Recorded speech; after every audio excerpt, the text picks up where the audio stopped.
Hello दोस्तों, नमस्कार। आप सभी दोस्तों का स्वागत है मेरे यूट्यूब चैनल लेट्स टेक्नोलॉजी पर। आज के इस सेशन में हम बात करने वाले हैं जनगणना से रिलेटेड। जनगणना से रिलेटेड जितने भी कॉन्सेप्ट है, जितने भी क्वेश्चन इंपॉर्टेंट जो क्वेश्चन बनते हैं, उन सभी को आज हम डिस्कस करने वाले हैं। आज के इस वीडियो में आप सभी लोगों का स्वागत है।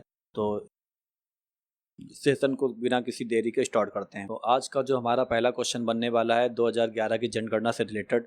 तो 2011 की जनगणना के अनुसार उत्तर प्रदेश की जनसंख्या देश की कुल जनसंख्या का कितना प्रतिशत है? तो आपको पता होना चाहिए जो टोटल हमारे देश की जो जनसंख्या है, उस जनसंख्या का 16.51% जो जनसंख्या है वो उत्तर प्रदेश में निवास करती है। इसके बाद हम अगर नेक्स्ट की बात करेंगे, 2011 के अनुसार जो हमारे उत्तर प्रदेश में जो कुल जिलों की जो संख्या है वो है 71। इसके बाद में जो टोटल तहसीलों की संख्या है वह है 312। ये जो डाटा आप लोगों को हम बता रहे हैं ये 2011 के अनुसार है। इसके बाद जो कुल नगर हैं, कुल नगर की जो संख्या थी वो थी 648। इसके बाद टोटल जो गांव थे उत्तर प्रदेश के अंदर वो थे 1,06,774। और यह 15वीं जनगणना थी। अगर आपसे क्वेश्चन पूछ दिया जाए 2011 की जनगणना जो हुई थी वो किस नंबर की जनगणना थी, तो आपको पता होना चाहिए 15वें नंबर की वो जनगणना थी। इसके बाद नेक्स्ट की बात करते हैं।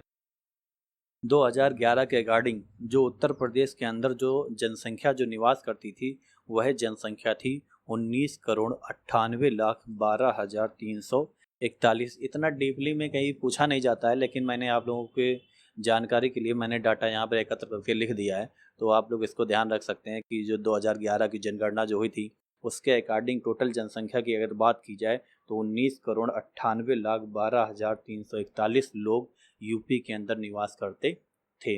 अब तो जनसंख्या बढ़ गई होगी, तो अभी तो कोई नया डाटा आया नहीं है। इसके बाद में हम बात करते हैं 2011 की जनगणना के अनुसार राज्य में सर्वाधिक जनघनत्व वाला जिला कौन सा था? तो जनघनत्व वाला जो सर्वाधिक जो जिला था वह जिला था हमारा कौन सा? गाजियाबाद। जनघनत्व का मतलब आप लोगों को पता होगा। जनघनत्व का सीधा सा मतलब होता है जहां पर प्रति वर्ग किलोमीटर पे जनसंख्या गणना की जाती है कि 1 किलोमीटर के बाद में बहुत सारे लोग एक साथ इकट्ठा रहते हैं, तो उसको बोलते हैं जनघनत्व। तो गाजियाबाद एक ऐसा है जो घनी बस्ती वाला क्षेत्र है। यहाँ पर जो है ना जनसंख्या ज़्यादा ही निवास करती है। इसके बाद हम बात करते हैं 2011 की जनगणना के अनुसार जो हमारा सर्वाधिक जनसंख्या वाला जिला है वह जिला है प्रयागराज। अगर सर्वाधिक जिला आपसे पूछ दिया जाए तो आपको बताना है सर्वाधिक जनसंख्या वाला जो हमारा जिला है वो है हमारा प्रयागराज। तो ये भी आप लोगों को पता होना चाहिए। इसके बाद में हम बात करते हैं 2011 के अनुसार सर्वाधिक साक्षरता किस जिले के अंतर्गत आती है? मतलब सबसे ज़्यादा पढ़े लिखे लोग कहाँ रहते हैं? तो सबसे ज़्यादा पढ़े लिखे लोग रहते हैं गौतम बुद्ध नगर में। तो ये भी आप लोगों को पता होना चाहिए। इसके बाद बात करते हैं 2011 की जनगणना के अनुसार महिला साक्षरता दर। ये भी आप लोगों को पता होना चाहिए। अगर आपसे ये पूछे कि सबसे ज़्यादा पढ़े लिखे या सबसे ज़्यादा साक्षरता दर किस जिले की ज़्यादा है, तो आपको ये बताना है गौतम बुद्ध नगर की। लेकिन अगर आपसे ये पूछ दे कि महिला साक्षरता दर सबसे ज़्यादा महिला साक्षरता दर सबसे ज़्यादा दर कितनी है, अगर आपसे ये पूछे तो आपको बताना 57.20%। अगर आप मुझसे पूछे कि उत्तर प्रदेश के किस जिले में महिला साक्षरता सबसे ज़्यादा है, तो आपको बताना है कानपुर में। तो ये भी आपको पता होना चाहिए। सबसे ज़्यादा पढ़े लिखे होते हैं गौतम बुद्ध नगर में, और सबसे ज़्यादा जो महिला साक्षर होती हैं वो हमारे कानपुर में। और महिला साक्षर की अगर दर पूछा जाए आपसे तो आपको बताना है 57.20%।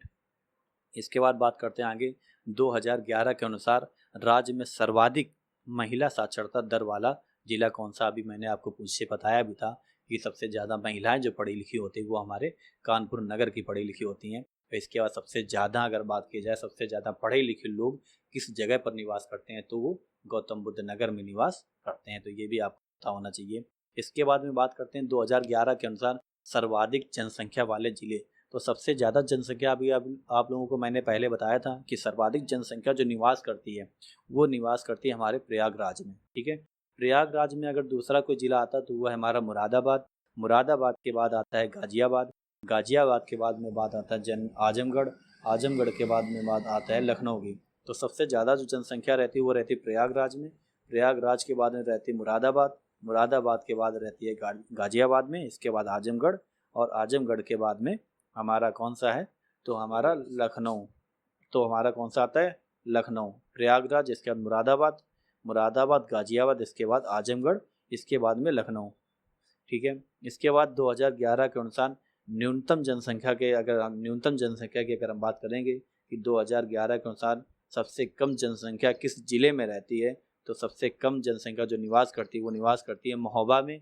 महोबा के बाद में रहती है चित्रकूट, चित्रकूट के बाद में हमीरपुर, हमीरपुर के बाद में श्रावस्ती, श्रावस्ती के बाद में ललितपुर। तो ये भी हम लोगों को पता होना चाहिए।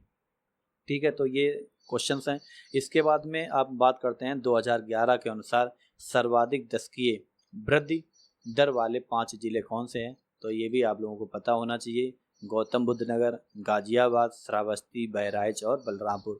तो यहाँ से अगर आपको कुछ याद कर रखने की चीज़ें हैं तो आपको सबसे ज़्यादा ये याद रखना कि सर्वाधिक जनसंख्या कहाँ निवास करती है, तो प्रयागराज में, और सबसे कम जनसंख्या कहाँ निवास करती है, तो महोबा में।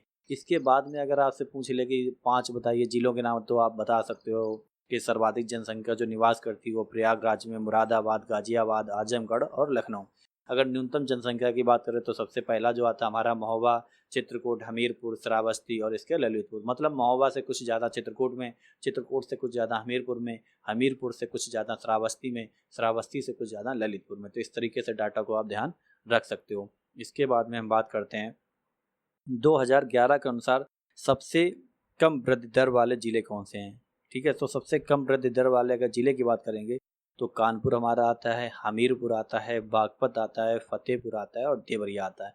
तो ये भी आप लोगों को ध्यान रखना है कि 2011 के अनुसार सबसे कम वृद्धि दर वाले ज़िले कौन कौन से हैं, तो कानपुर, हमीरपुर, बागपत, फतेहपुर और देवरिया। तो ये भी आप लोगों को पता होना चाहिए। इसके बाद में हम बात करते हैं, इसके बाद में अगर नेक्स्ट की हम बात करते हैं 2011 के अनुसार जनसंख्या घनत्व जो हमारा है वो 889 व्यक्ति प्रति वर्ग किलोमीटर है। मतलब 889 व्यक्ति प्रति वर्ग, मतलब 1 किलोमीटर पे 889 लोग रहते हैं। तो ये हमारे 2011 के अनुसार डाटा ये कहता है कि 889 लोग प्रत्येक किलोमीटर पर आप लोगों को मिलेंगे। ये 2011 के अकॉर्डिंग बताया गया है। इसके बाद नेक्स्ट की बात करते हैं, जनसंख्या घनत्व की दृष्टि से यूपी का जो नंबर आता है वो है 9वां नंबर।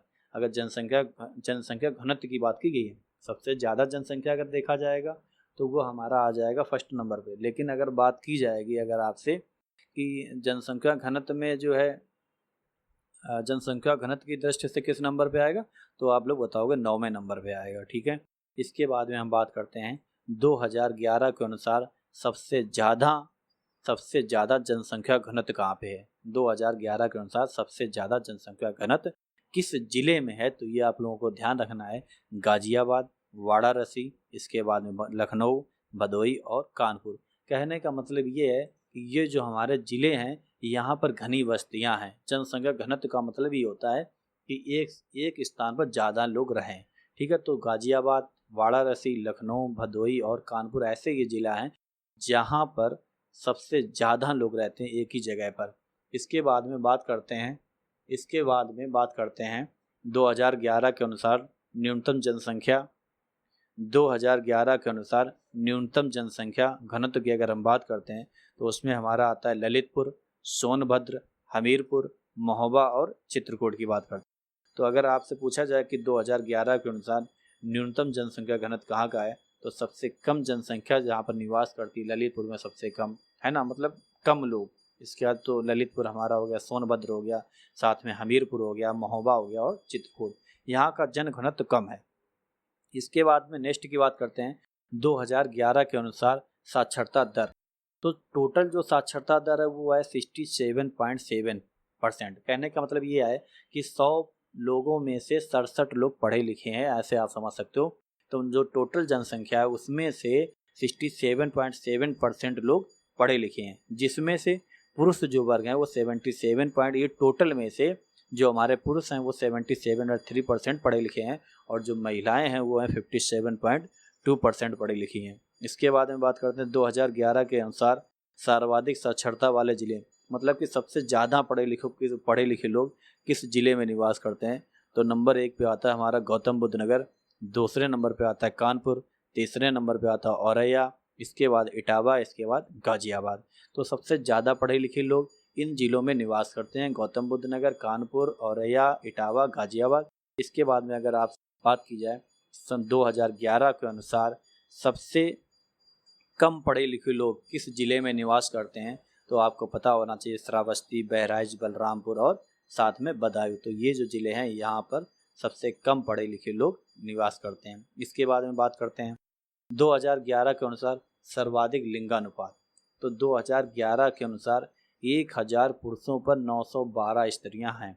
ये 2011 के अकॉर्डिंग है कि 1000 पुरुष हैं तो उस पर 912 स्त्रियां हैं। ये हमारा लिंगानुपात 2011 के अनुसार है, जो कि आपको ये इंपॉर्टेंट पॉइंट है, ये ध्यान भी रखना है। सबसे इम्पॉर्टेंट पॉइंट इसको आप नोट डाउन कर लें कि जो कि राष्ट्रीय औसत 943, जो हमारा राष्ट्रीय जो औसत है लिंगानुपात का वो है 943, और हमारे यहाँ यूपी का है जो 912 है, जो कि राष्ट्रीय औसत से 31 कम है। तो ये भी आप लोगों को पता होना चाहिए। इसके बाद हम बात करते हैं नेक्स्ट की 2011 के अनुसार सर्वाधिक लिंगानुपात की सबसे ज़्यादा लिंगानुपात कहाँ पर ज़्यादा है, तो जौनपुर, आजमगढ़, देवरिया, प्रतापगढ़, यहाँ पर लड़कियों की संख्या ज़्यादा है।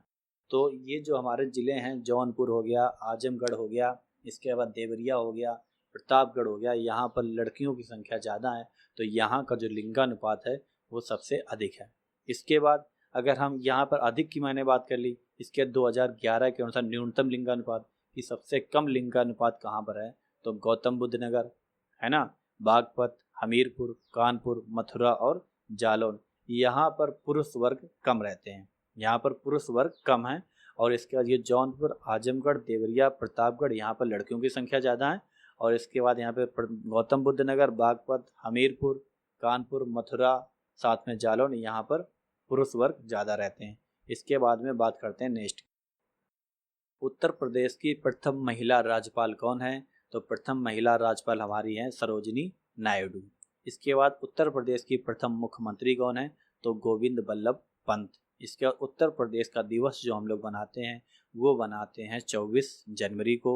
उत्तर प्रदेश की प्रथम महिला मुख्यमंत्री कौन थी, तो वो थी सुचेता कृपलानी। तो ये भी आप लोगों को पता होना चाहिए, जो कि ये भी डाटा आपसे, ये तो जीएस के अंतर्गत आता है, लेकिन मैंने यहाँ पे वो यूपी रिलेटेड हम बात कर रहे हैं, यूपी स्पेशल की बात कर रहे हैं, तो यहाँ पर ये मैंने डाटा साथ में उठा लिया है। इसके बाद में हम बात करते हैं उत्तर प्रदेश के 7 जिले, ऐसे कौन से 7 जिले हैं जिनकी सीमाएं नेपाल देश को स्पर्श करती हैं। तो ऐसे हमारे 7 जिले हैं जो नेपाल देश की सीमा को स्पर्श करते हैं, जिसमें सबसे नंबर 1 पे आता है हमारा गोरखपुर, इसके बाद महाराजगंज, इसके बाद बहराइच, इसके बाद में बलरामपुर, साथ में लखीमपुर खीरी, इसके बाद में पीलीभीत और सिद्धार्थनगर। तो ये 7 जिला ऐसे हैं उत्तर प्रदेश के जो नेपाल देश को की जो सीमा है उसको स्पर्श करते हैं। इसके बाद में नेक्स्ट की बात करते हैं, तो उत्तर प्रदेश में सर्वाधिक वर्षा कहाँ होती है, तो सबसे ज़्यादा अगर वर्षा कहीं पे होती है तो वो हमारा ज़िला कौन सा है, गोरखपुर है। इसके बाद में उत्तर प्रदेश में न्यूनतम वर्षा किस ज़िले में होती है, तो वो हमारा है मथुरा। मतलब सबसे ज़्यादा वर्षा होती है गोरखपुर में और सबसे कम वर्षा होती है मथुरा में। तो ये भी हमको पता होना चाहिए। इसके बाद में हम बात करते हैं नेक्स्ट की, कबीर पंथियों का पवित्र तीर्थ स्थल मगहर उत्तर प्रदेश के किस जिले में, उत्तर प्रदेश के किस जिले में स्थित है, तो ये हमारा कबीर पंथियों का पवित्र तीर्थ स्थल मगहर उत्तर प्रदेश के किस जिले में स्थित है, तो संत कबीर नगर में। तो संत कबीर नगर में जो मगहर तीर्थ स्थल है वो स्थित है। इसके बाद में बात करते हैं सारनाथ उत्तर प्रदेश में कहाँ स्थित है, तो वाराणसी के निकट। तो ये भी आप लोगों को पता होना चाहिए, सारनाथ कहाँ पर, यूपी में सारनाथ किस जगह पर है, तो ये है हमारा वाराणसी के निकट। इसके बाद नेक्स्ट की बात करते हैं, अभी मैंने कल के वीडियो में आप लोगों को जीरो से रिलेटेड कुछ क्वेश्चंस मैंने बताए थे, जिसमें कुछ क्वेश्चंस छूट गए थे, तो वो क्वेश्चंस मैंने यहाँ पे रख दिए जो कि इंपॉर्टेंट थे, इसीलिए हम क्वेश्चन यहाँ पे रख दिए ये। तो राधा कुंड जो झील है ये हमारे मथुरा में है, और सुरहा ताल जो हमारा है वो है बलिया में, बड़ा ताल हमारा है शाहजहाँपुर में, और इसके छितौरा जो झील है वो है बहराइच में, इसके शेखा झील जो है वो अलीगढ़ में, और जो दरवन झील है वो अम्बेडकर नगर में। तो ये भी आप लोगों को पता हो जाए, क्योंकि कल मैंने झीलों के बारे में पढ़ाया था, लेकिन कुछ झीलें वहाँ पे छूट गई थी, जो कि मैंने डाटा यहाँ पर ले लिया है। तो ये भी आप लोगों को ध्यान रखना है। इसके बाद बात करते हैं मदन सागर। तो मदन सागर हमारा पड़ता है महोबा में, और इसके राजा का बांध पड़ता है सुल्तानपुर में, और कुंद्रा समुद्र पड़ता है उन्नाव में। इसके बाद में आपको साथ में ये भी ध्यान रखना है, उत्तर प्रदेश के 7 जिले नेपाल को स्पर्श करती है। ये तो मैंने क्वेश्चन अभी पीछे डिस्कस किया था, ये 2 बार रिपीट हो गया है बाय मिस्टेक, तो लेकिन आप पढ़ लेते हैं। उत्तर प्रदेश 7 जिले नेपाल की सीमा को स्पर्श करते हैं, उसमें थे गोरखपुर हो गया हमारा, महाराजगंज हो गया, बहराइच हो गया, बलरामपुर हो गया, इसके बाद लखीमपुर खीरी हो गया, इसके बाद पीलीभीत हो गया और सिद्धार्थनगर हो गया। और सबसे ज़्यादा क्षेत्रफल वाला जिला भी हमारा लखीमपुर खीरी है, तो ये भी आप लोगों को ध्यान रखना था। इसके बाद बात करते हैं, तो आज के क्वेश्चन जो मैंने आप लोगों के साथ में डिस्कस किए हैं, तो ये क्वेश्चन आप कॉपी पे नोट डाउन कर लें। साथ में हमारा जो चैनल है ये लेट्स टेक्नोलॉजी, इस चैनल को लाइक करें, सब्सक्राइब करें और साथ में बेल आइकन को प्रेस कर लें, ताकि उत्तर प्रदेश स्पेशल से रिलेटेड क्लास नंबर जब नेक्स्ट आए तो आपको सबसे पहले नोटिफिकेशन प्राप्त हो जाए और क्लास को आप देख सकें। इसलिए हमारे चैनल को like, subscribe and bell icon को प्रेस कर लें। बाकी अगर आप क्लास से रिलेटेड कोई भी जानकारी प्राप्त करना चाहते हैं पहले, तो आप हमारे टेलीग्राम चैनल को ज्वाइन करें। टेलीग्राम चैनल पर ही हम क्लास से रिलेटेड जो हमारी PDF होती है उसको हम शेयर करते हैं। तो अगर इस क्लास का आपको नोट डाउन PDF चाहिए तो वो हमारे टेलीग्राम चैनल लेट्स टेक्नोलॉजी के नाम से आपको मिलेगा। इस लिंक को आप कॉपी करके वहाँ पर पेस्ट कर लें, तो लिंक के माध्यम से आप डिस्क्रिप्शन में जाएंगे, वहाँ पर लिंक आपको मिल जाएगी, तो वहाँ से आप सीधे हमारे टेलीग्राम चैनल को ज्वाइन कर सकते हैं और वहाँ पर ऐड होकर वहाँ पर जानकारी आपको मिलती रहेगी। तो आज के सेशन के लिए thank you so much. See you in the next video.